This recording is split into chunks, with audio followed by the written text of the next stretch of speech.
Toda manhã, você enche o comedouro, os pássaros chegam, você sorri. Parece um gesto simples, quase inocente, uma pequena aliança entre você e a natureza que mora do lado de fora da sua janela. Mas e se eu te dissesse que a ciência descobriu algo que vai mudar completamente a forma como você vê esse hábito? Alimentar pássaros selvagens não é um ato neutro, é uma intervenção ecológica. E as consequências se espalham por gerações inteiras de espécies, mudanças migratórias, surtos de doenças, extinções silenciosas que ninguém percebe. Tudo começando com uma mão cheia de sementes. Fique comigo até o final desse vídeo, porque o que você vai descobrir vai te surpreender. O começo de tudo era o inverno de 1890. A Inglaterra enfrentava uma das estações mais brutais do século. Pássaros silvestres caíam mortos nas ruas de Londres.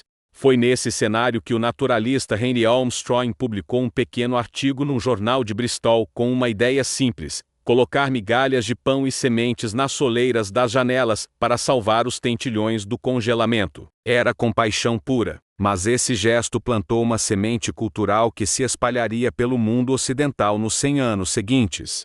Nos Estados Unidos, a prática ganhou força com ninguém menos que o presidente Theodore Roosevelt, o mesmo homem que criou os primeiros parques nacionais americanos. Ele incentivou famílias comuns a instalarem comedouros nos quintais como um ato de preservação da fauna. Revistas, clubes de jardinagem, associações de bairro, todos publicavam guias sobre quais sementes atrair quais espécies.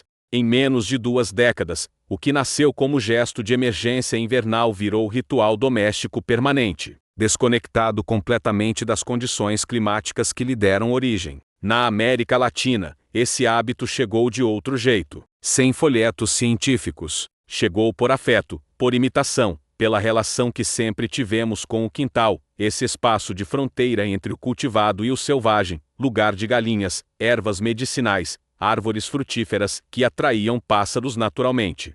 O comedouro de caixote de madeira, de lata reciclada, de bambu, não era visto como intervenção ecológica. Era hospitalidade, a mesma lógica de deixar água e comida para o vizinho que passou. Ninguém questionava as consequências. O que a ciência encontrou: a primeira grande pesquisa científica, dedicada exclusivamente ao impacto da alimentação artificial de pássaros urbanos, foi publicada somente nos anos 1980, pela Universidade de Oxford.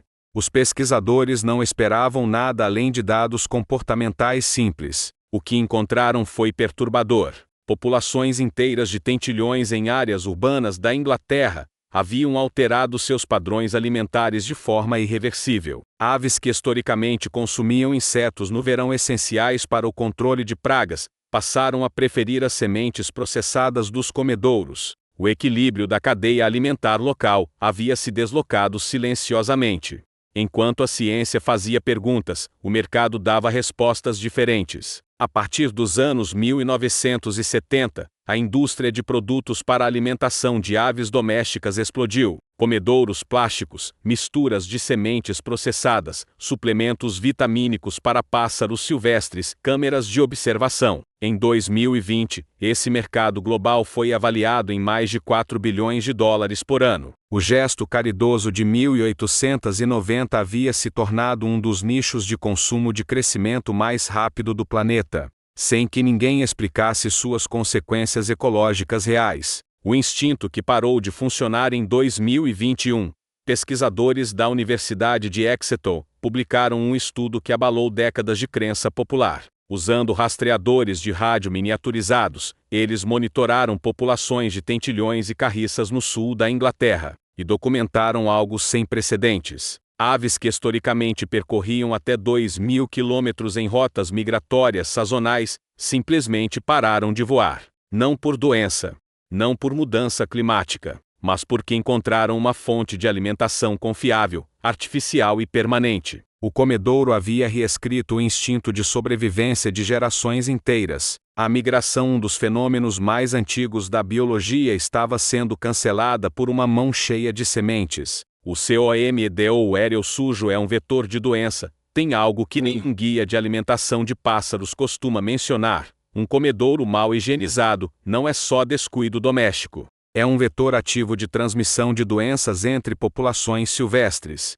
A tricomonose aviária, causada pelo parasita Trichomonas gallinae, se espalha quando aves doentes regurgitam alimento parcialmente digerido diretamente sobre as sementes compartilhadas. O próximo pássaro que se alimentar no mesmo ponto ingere o parasita junto com a semente. Em 2005, um surto de tricomonose dizimou mais de 60% da população de tentilhões pintados no Reino Unido em menos de 3 anos. A causa identificada foi direta: a concentração artificial de aves em comedouros domésticos transformou um parasita raro em uma epidemia continental. O paradoxo da diversidade: você instala o comedouro querendo atrair variedade, pardais coloridos, sabiás, pássaros que nunca viu antes. Mas o que acontece na prática é o oposto. Espécies oportunistas pardais, pombos, estorninhos são mais agressivas socialmente, mais tolerantes à presença humana e se reproduzem mais rápido.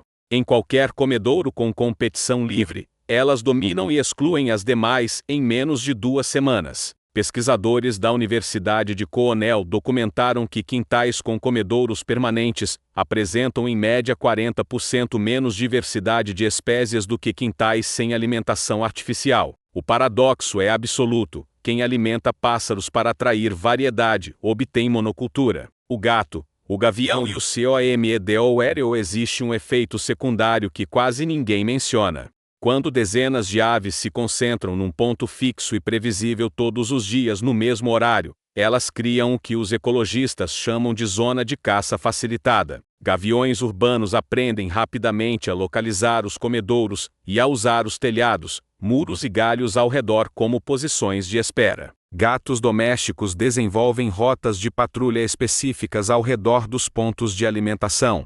Um estudo publicado em 2015 pela Royal Society estimou que comedouros domésticos são responsáveis indiretamente por até 29% da mortalidade de pássaros em áreas urbanas europeias. O que as plantas fazem que o comedouro não faz? Pesquisadores do Instituto Nacional de Pesquisas da Amazônia e da Universidade de São Paulo documentaram algo fascinante. Quintais com espécies vegetais nativas atraem em média 3 vezes mais espécies de aves do que quintais com comedouros artificiais, sem nenhum dos efeitos negativos associados. Plantas como a pitanga, a gabiroba, o araçá e a murta do campo produzem frutos em diferentes períodos do ano. Criam uma oferta alimentar sazonal que respeita os ciclos migratórios e reprodutivos das aves. E, ao mesmo tempo, cumprem a função ecológica original: polinização, dispersão de sementes, regulação de insetos. O comedouro perfeito já existe. Está enraizado no solo. A água que vale mais do que a semente. Existe um recurso mais escasso para aves urbanas do que a comida,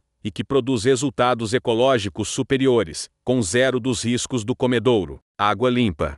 Estudos conduzidos pela Universidade Federal de Minas Gerais demonstraram que bebedouros rasos com renovação diária atraem consistentemente maior variedade de espécies do que comedouros, incluindo espécies que nunca visitariam uma fonte de semente processada. Em áreas urbanas impermeabilizadas, onde as superfícies naturais de água foram eliminadas pelo concreto, um simples prato fundo com água fresca pode se tornar o recurso mais crítico de um corredor ecológico urbano. Sergipe. Você deve manter o comedouro. Faça certo. A ciência não pede que você pare de alimentar pássaros. Pede que você pare de fazê-lo com descuido. O primeiro protocolo documentado de higienização de comedouros foi publicado pela Royal Society for the Protection of Ponds em 1996 e permanece desconhecido pela grande maioria das pessoas até hoje. 3 regras simples: lave o comedouro com solução de hipoclorito de sódio a 5% a cada 2 semanas, no mínimo. Descarte imediatamente qualquer semente úmida ou com fungos visíveis. E posicione o comedouro a pelo menos 1,5 metro do chão, para dificultar o acesso de predadores terrestres. 30 anos disponível. Quase ninguém seguiu. O quintal que era CONV aldeia em Singapura. Desde 2009, o governo implementou o programa Esquirais e Bauondalvonsedin, uma política urbana que integra corredores de vegetação nativa em edifícios, viadutos e quintais privados, para reconstituir redes ecológicas fragmentadas pela urbanização. O resultado documentado em 10 anos: Aumento de 140% na diversidade de aves em zonas urbanas densas. Nenhum comedouro instalado. Nenhuma semente processada distribuída. Apenas vegetação nativa estrategicamente posicionada e pontos de água limpa integrados à arquitetura urbana. O modelo foi adotado depois em Medellín, na Colômbia,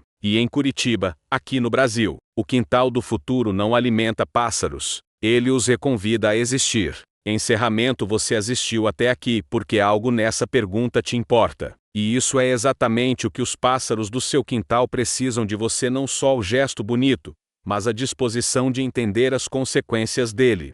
O comedouro não é o vilão da história. O descuido é a crença de que um gesto bonito é automaticamente um gesto ecológico. Tire o comedouro sujo, plante uma pitanga, coloque um prato de água limpa. Entenda que sua relação com os pássaros do seu quintal não é de doador para receptor, é de vizinho para vizinho, dentro de um ecossistema compartilhado. Eles estiveram aqui antes de você, e se você fizer sua parte direito, estarão aqui muito depois. Se esse vídeo fez sentido para você, compartilha com alguém que tem comedouro em casa, e me conta nos comentários, você vai mudar alguma coisa no seu quintal depois de assistir isso? Até o próximo segredo, os segredos do azulão.